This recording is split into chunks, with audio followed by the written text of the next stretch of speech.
problems in pipelines. We try to find solutions. We develop algorithms. We use data science tools. We use machine learning algorithms to solve these problems. So I have a background in robotics, control theory, signal processing, data vision, and machine learning. And basically, I'm highly interested in the intersection between man and machines. I have an affiliation with Rosen, obviously. I also have affiliation with Udacity. I work sometimes part-time as a beta tester for one of the courses. I'm also a mentor in the AI and AI for Healthcare program, nano-degree program. I'm an alumni of King Fahd University as well. So let's go into chapter 1, which is talking about digital systems. I think it's important to have an idea of what we actually mean by digital systems, and this will enable us to contrast what we have nowadays with what we have in the past. I think we've all seen this logo, this symbol before, right? It's very common. We see it in all our devices. All digital devices basically have this button. And can I check, like, in the comment section, can someone tell me what you think this button is for?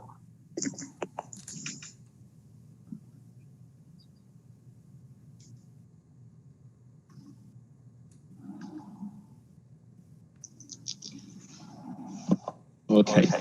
So basically, if you check your laptop, if you check your mobile phones, you have this button here, right? And what it actually means, if you look at it properly, you have a 1 and a 0, okay? So in data signal processing, this is known as a unit step function. So the power button is ubiquitous, it's everywhere, and digital electronic systems have one, okay? And what you have here, the symbol is actually 1 and a 0, its function. And when you talk about step functions, you're talking about switching. You're switching the state of the system, okay, from state 0, where it is off, to state 1, where it is on. And if you go deeper into electronics, and so the power button is ubiquitous and switching, then you start to talk about transistors. And when you start to pack a lot of transistors into a digital system, then you start to increase its computational ability, its computational complexity, and its ability to do a lot of processing. Okay, so there is something called the Moore's law, and the Moore's law is just about, it's telling us that the amount of transistors that we can pack in a digital system increases exponentially with respect to time. So literally, the law, Moore's law, is saying that after every 2 years, after every year or every 2 years, I'm not sure, that the amount of transistors that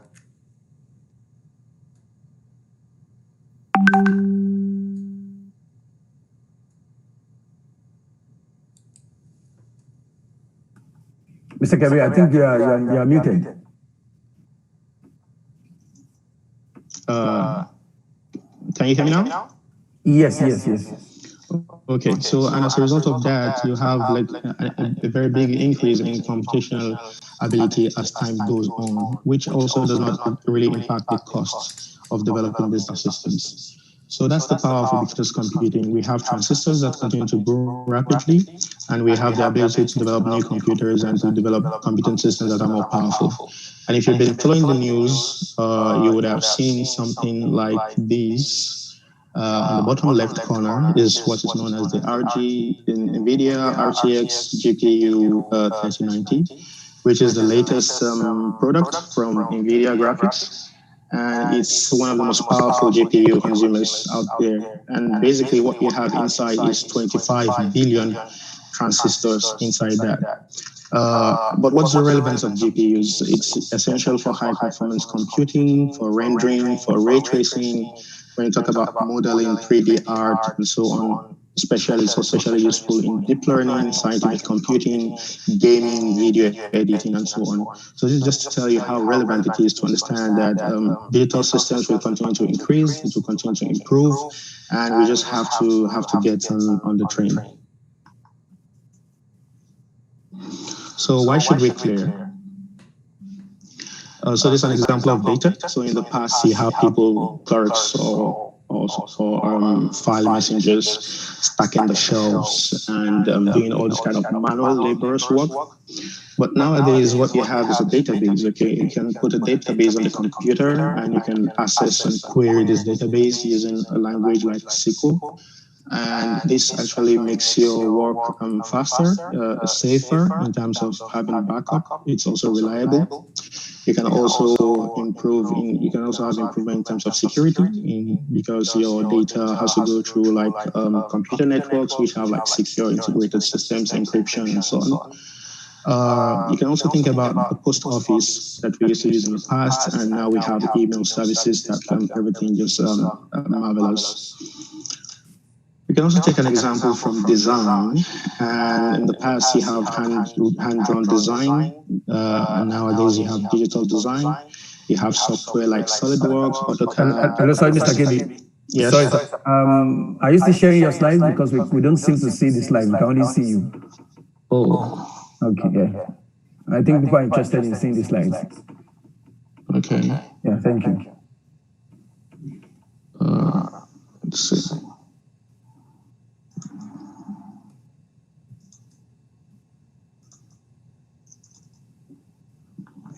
Okay, can you see the slides now? Yes, we can. Thank you. Okay, thank you. Yes, so, yes, I described this, and now we're talking about design. So now we have like some very impressive tools, digital tools such as SolidWorks, AutoCAD, Autodesk Fusion 360 that you can use to design systems, you can use it to design architecture, you can use it to design products, and so on and so forth. So this advantage of this is you have better collaboration, you have the ability, repeatability, you have creativity, you have storage, and so on. Okay. So when we also look into information, we can look at in the past where we have like radio, television. Of course, we still have them now, but I don't think people use them as much as they used to rely on them in the past for information and entertainment. But nowadays, you have ubiquitous web. The web and the internet itself gives us like a very big world on its own in which you can access information. So it's highly accessible. You have storage, you have interaction, you have so many advantages of the internet now. You can also look at art, in which we have many tools for nowadays. You have the Adobe Suite, we have Photoshop, Illustrator, Blender, and all of these tools gave us like faster ability to design things. It's also secure. You also have the ability to introduce advanced algorithms to make your work better. What about entertainment? Okay, so in the past, you have this traditional game where you don't have like an immersive feeling or immersive touch with the game that you're playing. But nowadays, you have like augmented reality games in which you are fully immersed. You have like digital concepts, you have different kind of assets that you enjoy when you're playing. So it's actually more fun. You have online gaming in which you can connect with anybody in the world to play games. You have digital content, you have esports, and actually some people make money, a lot of money by playing games. Then we can talk about intelligence. Okay, these two slides show us about cars and digital car and intelligent cars that we have nowadays. So nowadays you have cars that can actually drive by themselves. You have advances in computing where you have like different sensors combined together, which is known as sensor fusion, to give you an automobile that can drive by itself, that can support a driver. This is known as advanced driver assist systems, that's ADAS, active driver assist systems, or something like that. So it's basically a situation in which we have to care about what is happening out there. And I have a question for you. So if I leave you in a room with a computer, so what can you do? And that is what we'll try to address in this presentation today. If you're in a house with a computer or you're in an office with a computer, what can you do? What skills do you have? What can you solve a problem? Can you build a new tool? Can you build a new product? Can you provide a service with just having a computer? And this is actually an interesting question. Nowadays, what is relevant is your skills.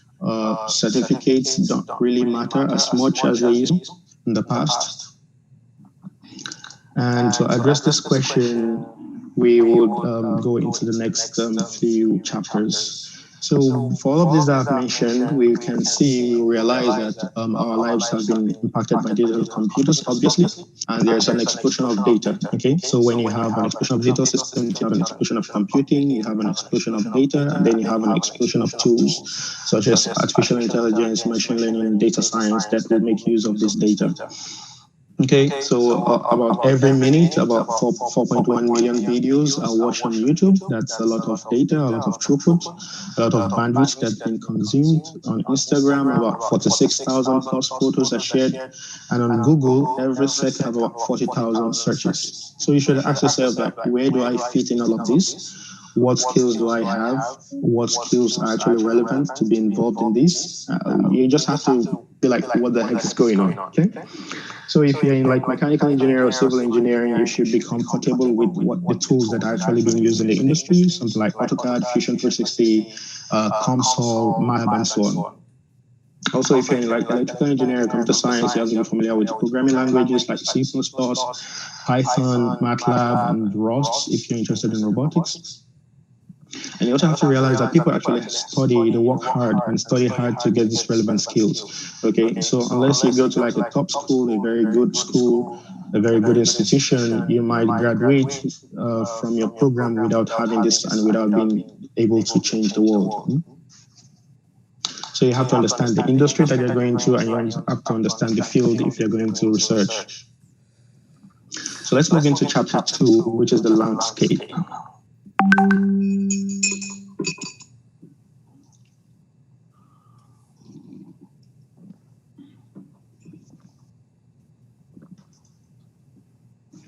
Yeah, I hope everyone can still hear me.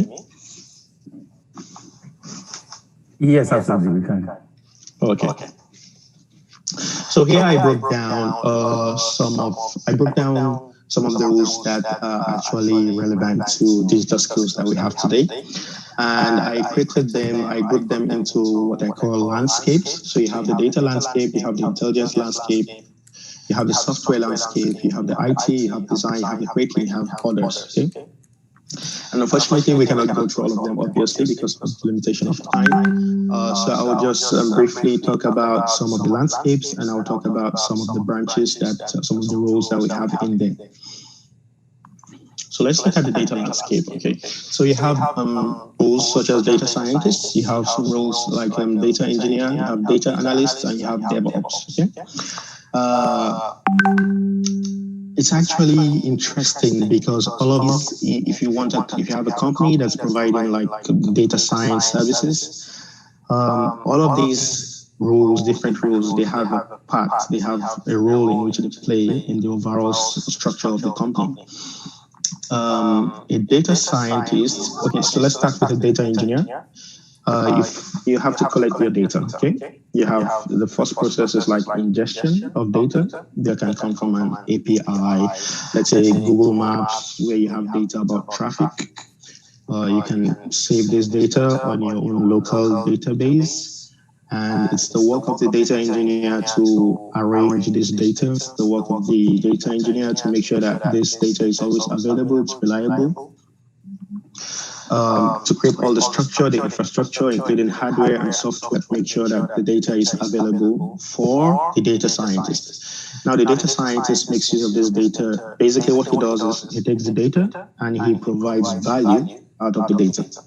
Now, data analyst, on the other hand, is more or less like a lesser role. And I see data analyst as someone that is actually present towards the end of data science or the data landscape. Okay, so when you have the data, when you have all the algorithms, you have the output. So the data analysts work, of course, it depends on the company. They have different definitions of these roles. Data analysts can be like to provide like a visualization, can be like to provide a report. In some cases, the data analyst role is to like query data from the database and provide it to the data scientists.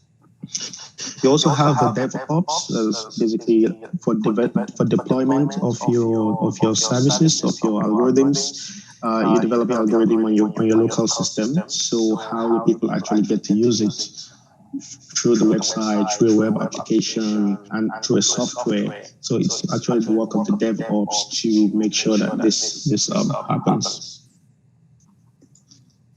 So let's look at the data scientist. So data scientist takes raw data. The raw data goes through some processing. You have to like clean the data. You have to remove missing values. You have to put the data in the right structure for the algorithm that you want to use in the future. So after processing, you get a data set, okay? And once you get the data set, you apply some different models. These models could be statistical models. And it's very funny because many people don't think about statistics and probability theory as a kind of modeling tool. And it's actually a very powerful tool. And it forms the foundations of other machine learning algorithms like linear regression, naive Bayes, and so on. The foundations are actually from statistical and probability to use in the future. So you can actually use basically just a Bayes theorem to get some very interesting results. I've also used probabilistic modeling to get interesting results. And then you have machine learning algorithms like linear regression, logistic regression, neural networks, support vector machines, and so on. To get some kind of output. So what kind of output do you want? Depends on the application, depends on the problem you're trying to solve. So let's say I gave you some data about the number of COVID cases that have been reported in the past, like let's say 6 months. So now the data scientist's problem could be to predict in 1 week how many cases you have. Okay, so this can be done by using simple line feeds. You can use regression methods. You can use time series. Basically, it's a time series problem. You can use time series for that. You can also use epidemic modeling and so on. Okay, so the output of a data scientist is some data-driven products. And also you also accompany with reports, with visualization, with a kind of output that is actually useful for the end user. There are different kind of tools that data scientists use, and we will go through that briefly. So let's look at a case study. We all know Netflix, okay? And Netflix is one of the biggest video streaming companies, so they have a lot of movies that you can watch, but there's a problem, okay? So Netflix wants to recommend a particular movie for you to watch. And I quote that they say that streaming members are looking for something great to watch right now. And they can sample a few videos before settling on one. They can consume several videos in one session, and we can observe the viewing statistics, such as whether a video was fully watched or partially, and so on. So there was a competition in 2009. It was a $1 million competition. If you go online, you can search for Netflix $1 million algorithm. And the competition was that how can we predict, how can we recommend the best movie for a particular user? So it turns out that with the amount of data that Netflix has about 1 petabyte of data, which includes viewing content, which is stored on Amazon Web Services. So with the amount of data, you can have access to like the viewing status. You can have access to the ratings of the movies. You can have access to the genres. Is it like action movie? Is it comedy? Is it horror? Is it drama? You can have access to the information of what the person watched now, what he watched before in the past, and what he watched after watching the current movie he's watching. Okay? And then the time he watched the movie, the cast, who are the actors, are there some stars in the movies, ads? Are there like good ratings on the movie, the likes? Did the person add the movie to his list? So by taking all this data, you can fuse them using machine learning algorithm to predict what kind of movie the person likes. So once you open Netflix today, the first set of movies that you will see are movies that were provided or recommended by this machine learning algorithm. So basically what you have to take out of this is that data is the new oil. If you have data, you have many things that you can do with it. So now let's look at the job description. Okay, so it's important if you want to go into digital, to learn digital skills, you obviously want to get a job.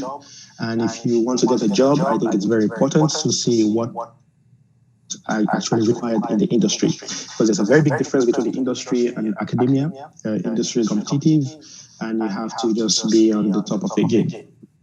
So this is an example of a data science analysis or scientist position. It's in Saudi Arabia. This position was posted, I think, a week or 2 weeks ago. And the company is Accenture, which is one of the biggest consulting companies in the world.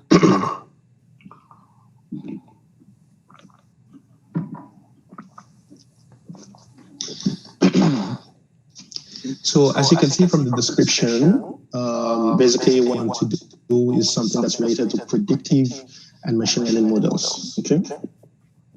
And think about prediction. So what are we talking about when we say prediction?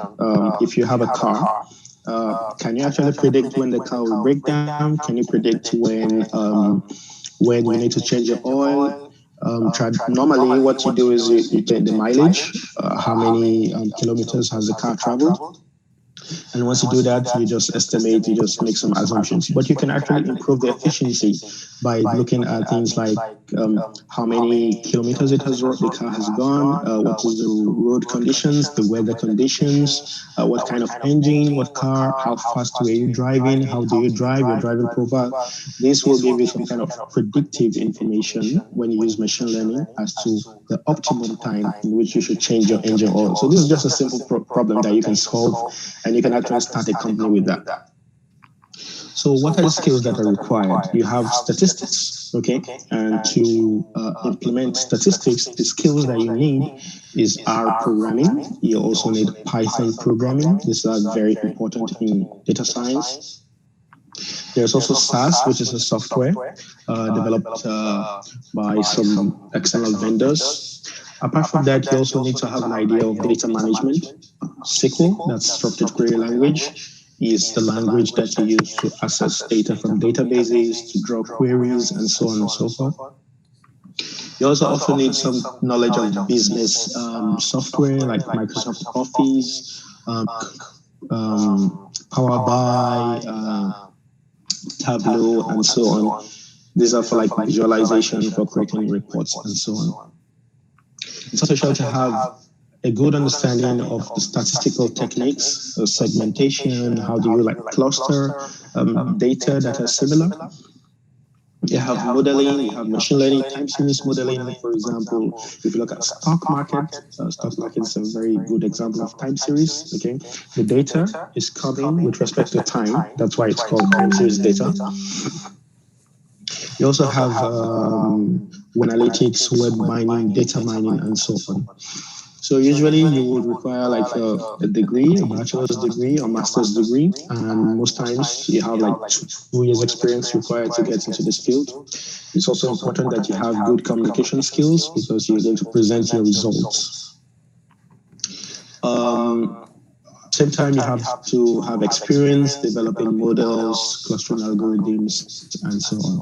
This is just like a brief description of what a data scientist role is like. To give you an idea of what you need to learn if you want to get into this sector. So here's a sense of this job profile. You have roles: data scientist, data engineer, data analyst, DevOps. Okay, the minimum skills required, we have programming, Python and R usually. You need to understand SQL. You need to have a very good understanding of statistics. You need to also understand how the work works. These skills are like the minimum skills. It does not mean that once you have these skills, you're going to get a job. But what it does mean is that if you don't have the skills, then you should not think that you will get this job in data science. If you want to start from scratch, you have no programming experience, you have no experience with any of these minimum skills, I think it will take you about 1 year, approximately 1 year. And if you want to get a job, usually 2 years experience is often relevant. And I will talk about how to go about this issue of years of experience, because it's actually funny when a company wants you to have certain years of experience and you're just like going into the field as an entry-level person. So there are lots of opportunities in data science. There are applications, but there are also factors. Okay, so you have to consider the country where you're living. You also have to consider the experience that you have. This field is also relevant. It's also related to like statistics, computer science, mathematics, electrical engineering, operations research, and so on. However, the competition for this role is very fierce. Okay, so on an average, a data scientist position, you will see about 100 applications if you check in. And in some cases, I've seen a job with just a single opening with about 1,000 applications. And there's a problem with this because you should not be deceived by these courses that are online. There are some courses that are online that promise to make you a data scientist within 1 month, within 2 weeks. Don't fall for that. Okay? You can't be a data scientist within 1 week, within 1 month. It takes a lot of time, it takes a lot of practice, and it's becoming tougher for people to get into this field because of the fact that people just go online, they take a certificate, and they believe that they are data scientists. It doesn't work that way. Okay, so what are the traits that you need to have? Is you need to have problem-solving skills. You need to also know many tools, and you also have to engage in continuous learning. And the salary based on US dollar and US statistics is around $65,000 to $150,000. Okay, so let's move into the intelligence landscape. Here I'll talk about the machine learning scientists. Machine learning scientists, the AI engineer, the robotics engineer.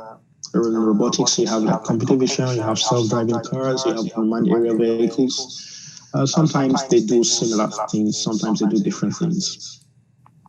But the main distinction is between the machine learning scientist and the machine learning engineer. So a machine learning scientist is someone that he does science, okay? So he makes use of machine learning, sometimes creating new machine learning algorithms or variants of existing machine learning algorithms to solve unique problems. On the other hand, the machine learning engineer, what he does is to take this machine learning software, machine learning algorithms, and find a way to make it usable by people or by the end user. So machine learning engineers often deal with infrastructure, while machine learning scientists deal with like the algorithms, the software, and so on.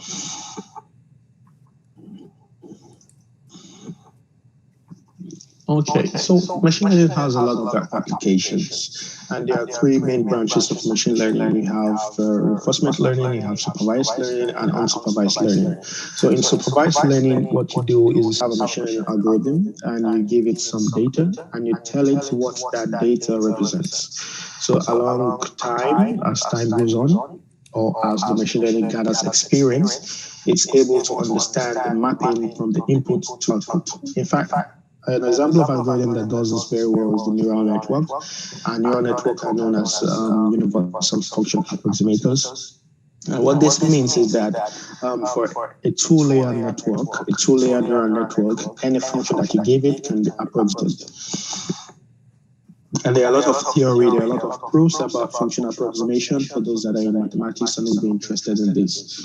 We also have unsupervised learning where you provide the input data, but you don't provide the output, you don't provide the labels. So machine learning actually algorithm in this case has to do with some kind of density estimation in clustering.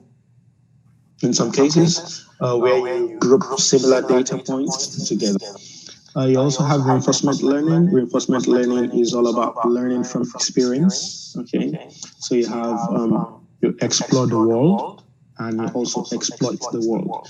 So a typical example is if you have like a pet and you reward the pet, you give it like a treat, you give it like food. Anytime it does something good, after some time, it's going to learn that behavior. Also, humans use this a lot. When you get like a reward for something that you did, then you have more, you are incentivized to continue to do that action. So this also has a lot of applications when you talk about games, when you talk about real-time applications, when you talk about robot navigation, and so on. So I think a very interesting, machine learning is a very interesting area. You have its applications in computer vision. So you have what's known as convolutional neural networks. We have transformers, which is used in natural language processing. And there's a lot of research that's going on in machine learning. You have what is known as weight agnostic neural networks, in which the neural networks can be trained with randomly initialized weights and they can actually solve problems. We also have what is known as explainable AI, in which you have a machine learning algorithm, you give it input, you give it output, but you don't know what's actually going on inside because it's more or less like a black box model. So the objective of XAI is to have a method of interpreting what the machine learning algorithm is doing. You also have generative modeling, in which you generate data. Okay, so in machine learning or in learning, there are two methods. You could be descriptive, it could also be generative. So generative model has to do with like estimating the density, estimating the probability function in which a sample in which the data comes from. So you can take my face, you can take the face of our host today, and you can like get like a probability function that represents the two faces. And once you have this probability function, you can understand the differences, or you can actually sample from the space to get like new faces. And this actually used a lot in in the creative industry to generate new models of cars, new textures in fashion as well. You have what's known as generative adversarial networks, which basically do generative modeling. You also have nowadays what is called normalizing flows. Let's look at a sample work. This is a case study from Tesla, and I'm sure many of us are familiar with Tesla. Tesla is one of the leading companies when you talk about self-driving cars. In fact, Tesla is the most innovative company in the US auto industry today. And they build self-driving cars, okay? And self-driving cars basically rely on sensor fusion, as I mentioned, intelligence perception. You combine data from different sensors, okay? So you have like from camera, that's RGB with depth, okay? You also have LiDAR, you have radar, and you fuse all of these sensors together to have a map of the environment, to understand the scene. And with this, you have what is known as deep learning models that can ingest a lot of data, heterogeneous data, and you can have an end-to-end architecture, an end-to-end network. So from the input to the output, what is the output that you want? You want to be able to control the car. What's the input that you want, that you have? You have the input from the sensors. So Tesla has been able to achieve self-driving cars. And this is down to machine learning and deep learning in particular. So here's a brief video that I think is important to watch, and it will take, I think, about 1 minute. Just bear with us.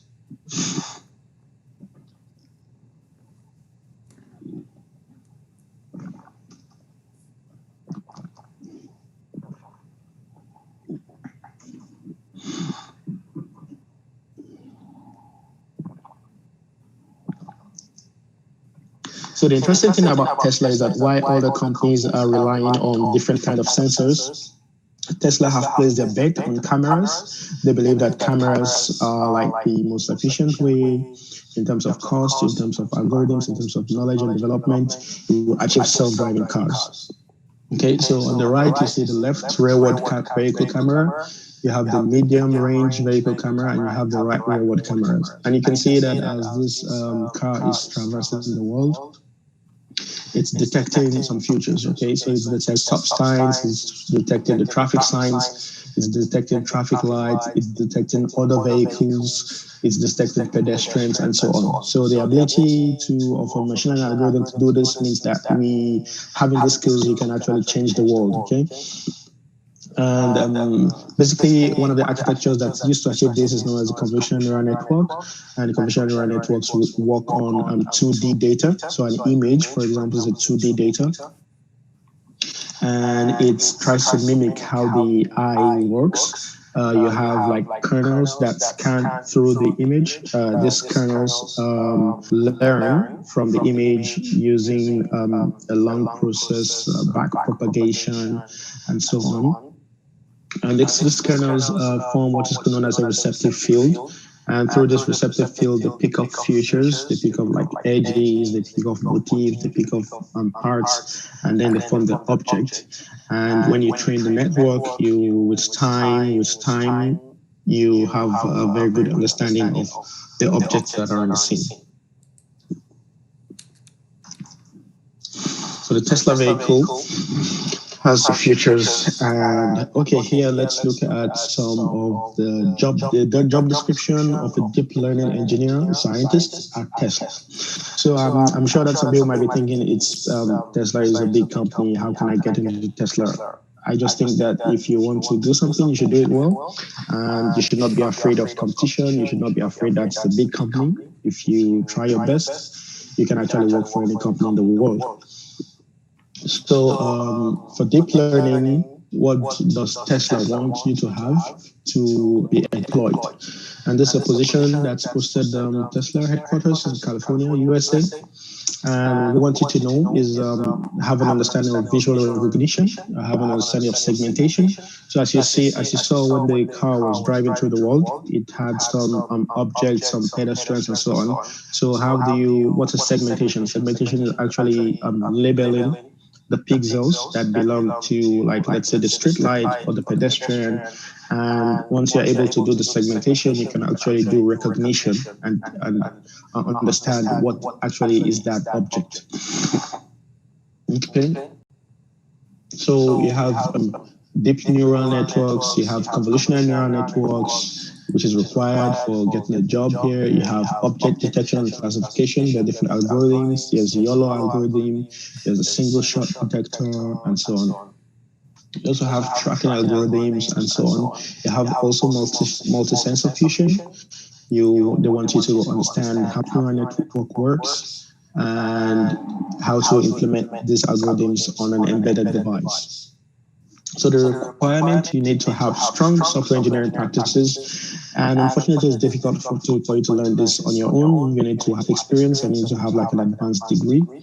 You need to also have good skills when it comes to Python programming, debugging, version control systems like Git, which we'll talk about. You also need to understand what's the difference between the CPU and GPU and how GPU can help you when it comes to like heavy competition tasks. CUDA is developed by NVIDIA.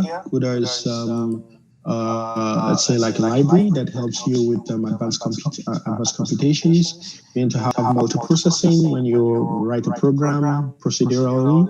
You actually send it to the kernel to do some processing, okay? But when you want to have like complex applications, you need to do so many things at the same time. So how do you do this multi-threading? You need to understand how that's done. You need to have a good understanding of the fundamentals of deep learning, how to implement academic literature that's been published, how can you actually implement them. You also need to have a good understanding of PyTorch. PyTorch is a library for deep learning that's actually developed by Facebook. There's also TensorFlow by Google. You have MXNet, you have Keras also, which is on the TensorFlow nowadays. You also need some basic experience with NumPy and SciPy, which are for numeric and scientific computing. Matplotlib is for plotting, visualization. sklearn is like the go-to standard. You talk about machine learning. Jupyter Notebook is an IDE for Python programming. You have bash scripting, which is very useful when you're talking about Linux environment to run on automated jobs and so on. So let's look at the profile of this job. We have different rules. The minimum skills, you need to have a good understanding of Python. You have C and C++. You also need a very strong background in machine learning and mathematics. You also need to have strong software engineering skills, software development life cycle, and so on. You want to start from scratch, you need at least more than 1 year of experience, more than 1 year of playing around, learning this, learning that, and trying out things by yourself. Often to get a job in the industry, you have, again, more than plus 2 years experience to spend. The opportunities here are highly specialized, okay? So you need to really show that you can fit in and do the job. And the relationship that this role has is with computer science, electrical engineering, mathematics, and physics, okay? So physics is actually a very interesting one because physicists, they do a lot of calculus. They do a lot of mathematics, and they are able to stand these concepts. Also, when you talk about all this field, computer science, EE, math, they have this mathematical rigor in their curriculum that makes them a good fit. In fact, I know that Amazon, machine learning and deep learning and AI research, they recruit a lot of physicists. So if you studied physics, I think it's something that you should try out. The competition is very fierce, okay, and often you need an advanced degree. Most times they will require that you have a master's degree or you have a PhD degree. What you need to have straight, you need to have strong theory, you need to have strong engineering skills and programming skills. And the salary is actually very high. You can earn as much as 100,000 to 200,000 US dollars, okay? Now let's look at the software landscape. I hope everyone is hearing me. Yes. Okay, thank you. The software landscape is very interesting because I myself, when you say software developer, sometimes I get confused, like, okay, what's a software developer? What does a software developer do? It turns out that it's actually very wide, okay? So when you say a software developer is someone that can use a programming language to solve a problem. So remember initially when I asked you that if you are left alone in a room with a computer, what can you do? So a software developer will be able to take the computer, install a programming language, and solve a problem, basically. So when it comes to software development, there are different areas. You have web development, you have application development, you also have DevOps, you have enterprise infrastructure. So enterprise infrastructure is basically software that is developed for a company to handle all the processes, sending emails, logging files, logging results, and so on. Development's an interesting one. We have the internet nowadays. Internet and websites are ubiquitous everywhere. If you need information, entertainment, education, and so on, communication, you web. So I'll talk about web development. You also have app development. You have different stacks. Obviously, we are all familiar with Apple, that's the iOS system, and you're also familiar with the Android system. So depending on the application, the platform that you want to use, that will often determine the kind of skills that you go for. So let's look at web development. So a web developer actually works on user interfaces, how people access information, how people access entertainment, communication tools using the internet. Okay, so he handles user interfaces, user experience. He built this platform that you have access to when you type the website, say www.airbnb.com, for example. And you enter the website, what you see is actually developed by a web developer. Now, web development can be split into two. You have the front end, that's what you see, and you have the back end, that's the part that you don't see on the browser, okay? So once you're submitting a form, it's actually communicating with the back end, which is where you have like the database, and it's updating the content that you see on the form. The web development is actually very interesting because you can just sit down in your room, computer, and develop a software, a service that people can use, and you can start a company like that. It's as simple as that. So it's actually very relevant skills. Different companies have different stacks, different tools that they use to develop their websites. So there are a lot of opportunities, a lot of branches, and a lot of tools that you use. So let's look at a case study of the Airbnb site. So if you go to www.airbnb.com, you will be faced, you will see this screen. This is what you see on the screen. And here you have a lot of items screen. You have buttons, you have drop down, you have images. And so the job of a web developer is to integrate all of these systems into something that you can use that provides a web service. You also have integration with other APIs. Like if you look at on the left, you have like a Google map there. where you can now insert like locations of properties or apartments that you want to rent.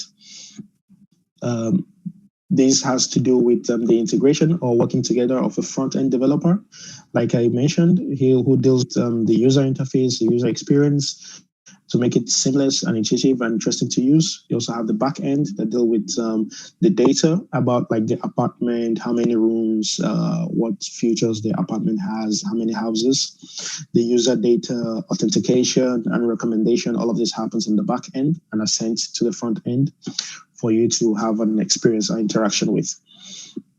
So for example, Airbnb, as I said, different companies have different stacks. Airbnb, for example, has a stack. They use Ruby on Rails. They use JavaScript, React UI for their interface. They use the Nginx web server. They use Redis as their database. They use Amazon S3 as the cloud service. Okay. So let's look at a job description. For example, this is Cognizant, and this is a full stack developer. So you have front-end developer and you have back-end developer, and the person that can do both skills, that can do both jobs, is a full stack developer. So you're full, you understand both domains. So what a full stack web developer does, he handles client side and server side. So client side is like the front end, and server side is like the back end. He handles visual design, he handles the databases, he handles the API. And so in this requirement, you have like they want someone that uses Python. You can also use JavaScript, in which there are different modules, libraries in which you can use to implement your backend. So you have HTML and CSS, which is very essential for the front end. You also have back-end languages like C#, Java, and Python. You have frameworks, Angular, React, Node.js, and so on. So let's look at the profile. You have different roles, positions, and the minimum skills that are required. You have like Java, JavaScript, HTML, CSS. You need to understand the database, and you need to have an idea about Git and how to version control your software, your code. And this is also essential when you're doing like collaboration. I think this is also one of the easiest roles, easiest positions to start with. I think with 6 months of dedicated work, you can get a job as a full front-end developer. And most times you also see like a 1 year work experience required. There are lots of opportunities in this area. There are also a lot of applications. It also has a relationship with computer science, information technology, arts, but basically a degree is often irrelevant. Okay. So, okay, if you look at the requirements here, you see that there is actually no mention of bachelor's degree or master's degree or anything like that. But what you need to know, what you need to have is you need to be resilient. You need to continue to learn, because every day is a new stack, there's a new library, and so many things keep changing. So you need to keep learning different things every day. And in fact, the existing tools that are out there, you've not learned all of them. Okay? So there's reasonable competition, but there are also many openings across different stacks. Okay. So now I don't think we can go through all of them. So I will just get into the phase where I briefly talk about the remaining landscapes. So you have the landscape, we have networking. Networking all has to do with connecting devices to the internet, okay? And there are some certifications that are relevant in this area. You have the CCNA, there's a Cisco Certified Network Associate. You have CCNP, CCIE. These are certifications that can be used to prove your skill in this area. You have digital marketing, which is used for like advertisement, money through the internet, social connectivity tools. You talk about Google AdSense that you can put in your website. And as people come into your website, they experience the Google advertisements, and you can earn money from that. You also talk about cybersecurity. This all has to do with securing data and privacy. It's actually a big thing nowadays due to hacking and privacy concerns. So with cybersecurity skills, you understand how to consider, how to think, and how to design secure software. You think about XSS attacks, that's cross-site attacks, by writing proper HTML and JavaScript code. You deal with authentication, you deal with encryption. There's actually a certified ethical hacking certification that you can go for if you're interested in this.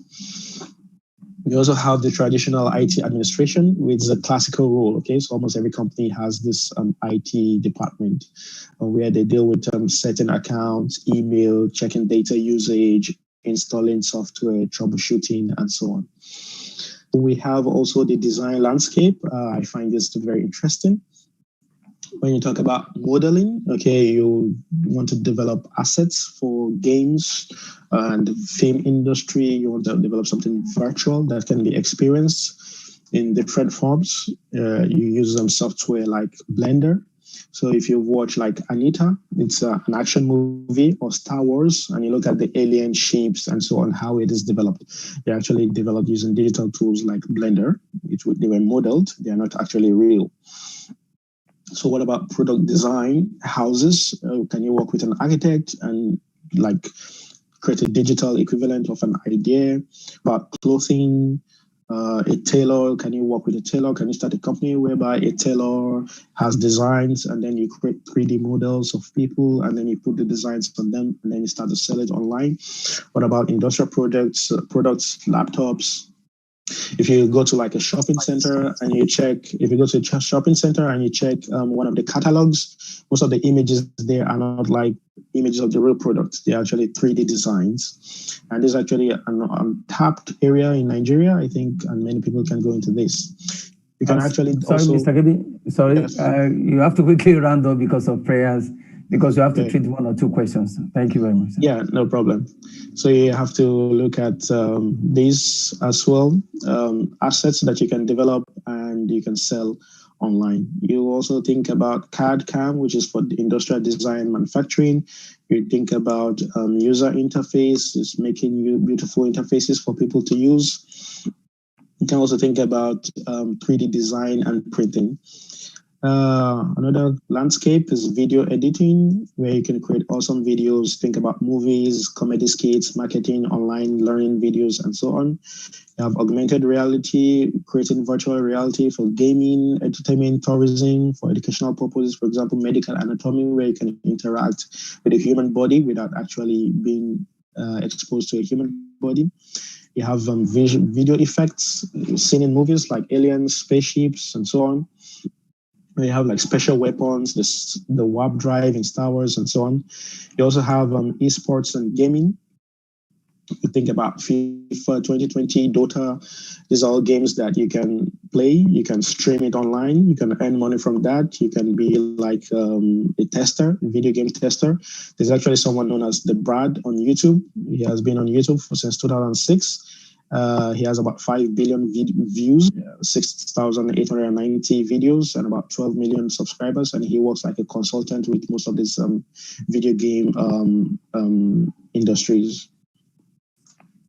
So you also have other landscapes. You have the embedded systems, digital systems, how to program them. You have trading with software, Robinhood, Questrade. You have social media, where you can manage social media platforms, entertainment, and so on. So this is a snap table that summarizes what we've mentioned. I think it's interesting to look at the openings because your position you're looking is very relevant. If you search for jobs in US versus Saudi Arabia versus Nigeria, you will see that you have about 3 times higher probability of getting something in the US compared to Saudi Arabia and Nigeria. Nigeria and Saudi Arabia actually have like almost the same probability of getting a role in each of these positions that have been mentioned on this table. So your opportunity also depend on where you are, where you live, your location. It's possible to relocate if you're looking for opportunities. So here's a summary one more time of the roles. And I think it's important to talk about the way forward. That's the path to development. And I'll talk about the KB cycle. So I call it the KB's digital survivability cycle. You select a landscape, you check the skills that are relevant, you learn the skill, you provide evidence that you have the skill, and you apply for the jobs. So this is a cycle that's actually essential. You look for what you're passionate about among the cycles, that these landscapes that we mentioned. You check the skills by looking at jobs descriptions online. You learn the skill, and we'll talk about how to learn the skills. You also need to prove that you have the skills, and then you send applications for jobs. So how do you learn the skills? You can go online, check the website, check blogs, check what people have done. You can go on edX, which is a MOOC platform, so many online courses, and it's actually awesome. There are a lot of things that you can learn there. You can go to Udemy. It's a cheap way in which everyone, enthusiasts and professionals, can post their courses, and you can learn from their experience. You can learn from YouTube, from Coursera. It's similar to edX. You can learn from Lynda. You can learn from Udacity. Udacity is actually relatively more expensive when you look at the nano degree programs. You can look at other MOOCs offerings that are available out there. Personally, I prefer learning using books. There's Python, this book by Mark Lutz. It's actually about 1,800 pages, but you don't have to buy this. You can get something that's smaller. You have, there's this book, Eloquent JavaScript, which is essential when you're developing web applications. You have these two books on machine learning that are actually very good. The first one is by Aurélien Geron, who worked at Google before, and the second, Francois Jolet, who's a developer of Keras. You have Learning SQL, which is important when you want to deal with databases. You have Learning HTML and CSS, which is a book by John Duckett. It's actually a book with 3 volumes. You have one on HTML and CSS. You have one on JavaScript and jQuery. And you also have another book on PHP and MySQL. So you also have JIT, which is a software version control system. Used to save your work, used to share your work. And then you have, if you're interested in robotics, ROS is an operating system for robots. So how do you provide evidence of your skill? So there are 5 main methods, and this the most important way is by work experience. Work experience is the easiest way in which you can show that you have the skills, evidence of your skills. But if you don't have work experience, you can go for cool projects. You have to provide projects in your CV. You should have like, if you have like publications, articles, something that you've done, that you've published scientifically, there's an evidence. If you have like a portfolio, a website where you've posted your work, you can also post your work on social media where people can see what you can do and can contact you. So when it comes to the next phase, which is applying for jobs, you have platforms like LinkedIn, you have Google where you can search, you have the World Wide Web, you have networking with people, with your friends, with your colleagues, with your lecturers. You have Glassdoor, you have Indeed, you have Naukri.gov, which is a very good website if you're looking for jobs in the Middle East, but you also have to be careful about some fraud and scams. You also can get jobs through social media because nowadays the world is all connected, okay? So yes, now I'll round up with the last chapter, which is some chit chats, bite-sized nuggets, some important points. Certificates don't really count anymore, okay? Not like as they used to do in the past. So you have to show something, you have to do a project. As I mentioned, you have to use the evidence of skills that we mentioned. The certificate doesn't really count anymore, okay? So you have, as time goes on, we need to update our skills, okay? Digital computers will continue to improve. You're going to get new systems, more powerful tools, so you need to like adapt. And the best time to learn a skill is yesterday. You should invest in your skill, in yourself, with books, courses, and seminars. Money makes more money. And anything that you want to learn is almost already available online. And most times it's actually very free. So if you want to start this journey, you can get tools that are already available for you online. You should channel your energy, your time and money resources to the right places. If you need to relocate, you relocate. Many people left Nigeria to abroad to study. This is actually a risk we took. So if you're also looking for jobs, if you have the skills, you want to find opportunities, there's nothing bad in traveling. It's also good if you have a mentor and you can study what they did, their pathways, and the decisions that they make for you to make your own decisions. It's also important that you should know that with these skills, you can actually start your own business. A good advice is that you should not use your money, though. You should find investors that will invest in your idea and are interested in what you're doing, and they will support you so that you don't carry all the risks. Okay, I think that calls to an end this presentation. Thank you very much. I hope you learned something. I hope you enjoyed the presentation. And now we can have some questions. Thank you. Thank you, Mr. KV. Thank you very much. In 5 minutes, I want you to help us answer some questions. Thank you very much. The presentations was really, really comprehensive, I must say. Thank you very much for your time. We appreciate it. Just 2 questions for here. The first question says that for an accountant, how does this matter? All these things you are talking about, how does this all fit for an accountant? That's number 1. The second one says that as a student, academics can hinder you from, diving deep into this. How did you navigate through all this, through your academics, and then you are now an expert?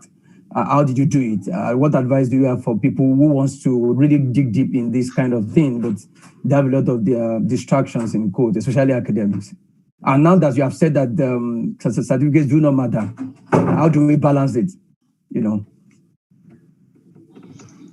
Okay, yeah, thank you for the questions. So the first question is, as an accountant, how does the person fit into all of this? It's actually an interesting question. So accountants, they deal with numbers, right? They deal with actually data. So these numbers are data. And if you look at like the data scientist role, if you look at data analyst role under the data landscape, you have the ability to have beautiful visualizations.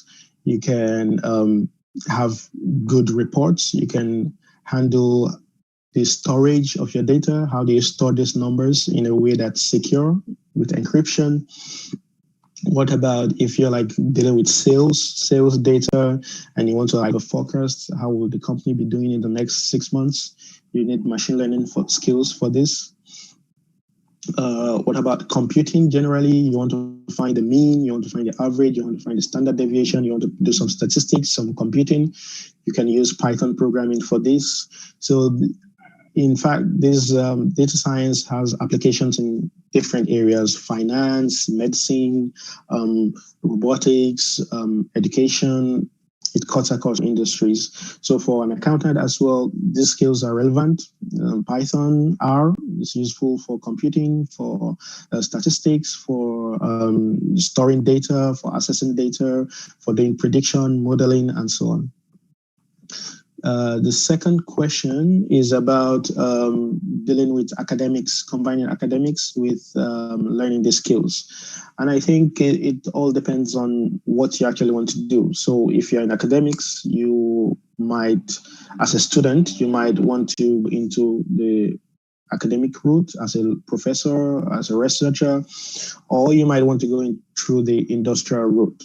So you need to make the decision now. If you want to go to the industry, then you have to realize that your certificate would not really get you the kind of opportunities that you want. It might, but it's not the tiebreaker. Almost everyone has certificates nowadays, so the skills are actually what matter.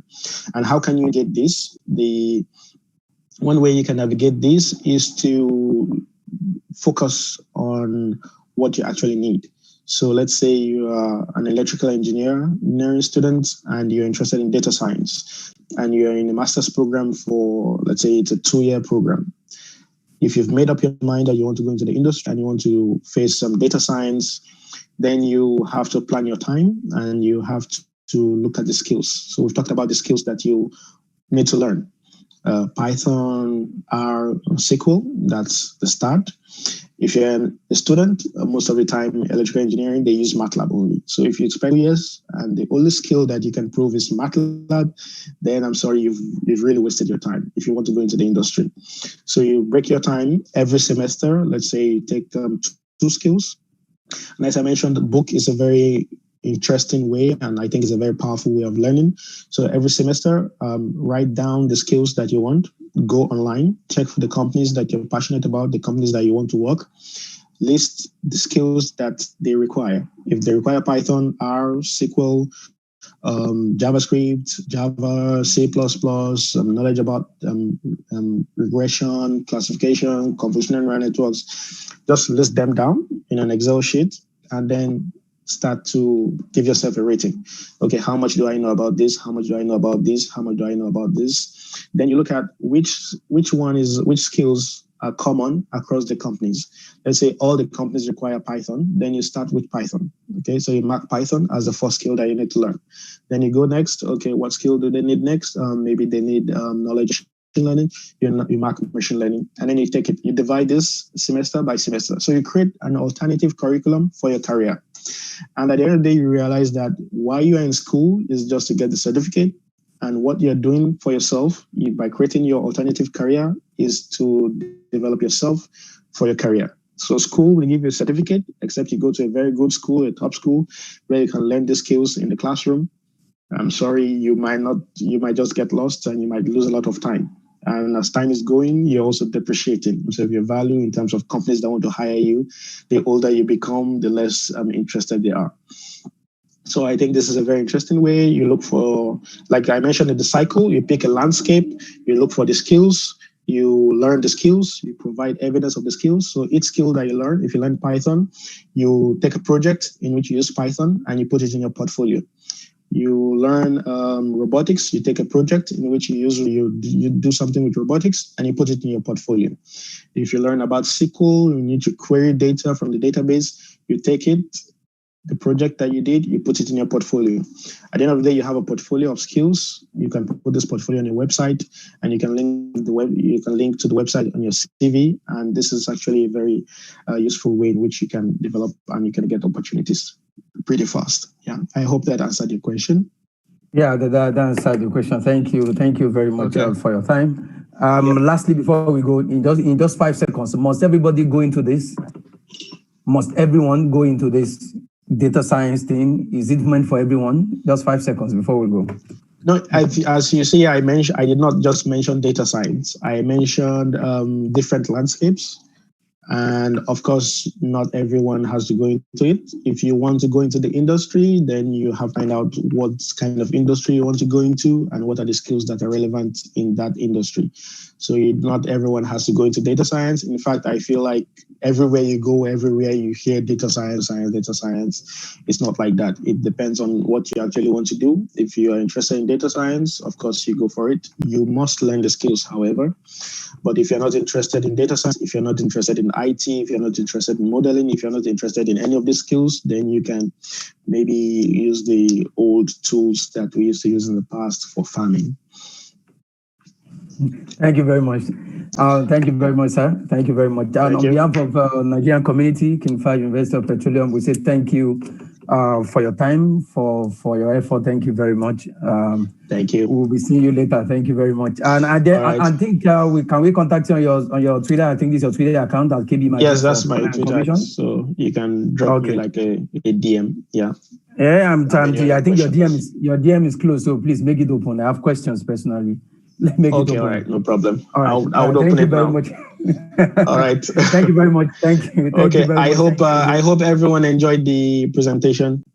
Absolutely enjoyed it. Thank you very much. Thank you so much. Everybody enjoyed it. On behalf of everybody. Okay, that should be Dr. Daniel. I can hear his voice. Okay, thank you very much. Thank you, KB, for the presentation. Thank you. Thank you everyone for attending the seminar. See you next time. Thank you. And we want to thank Dr. Adekunle for hosting us too.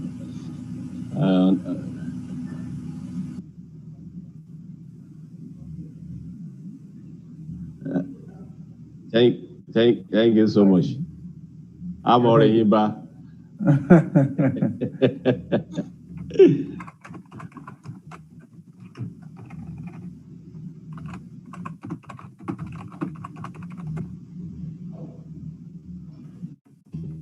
Thank you very much, Mr. KB.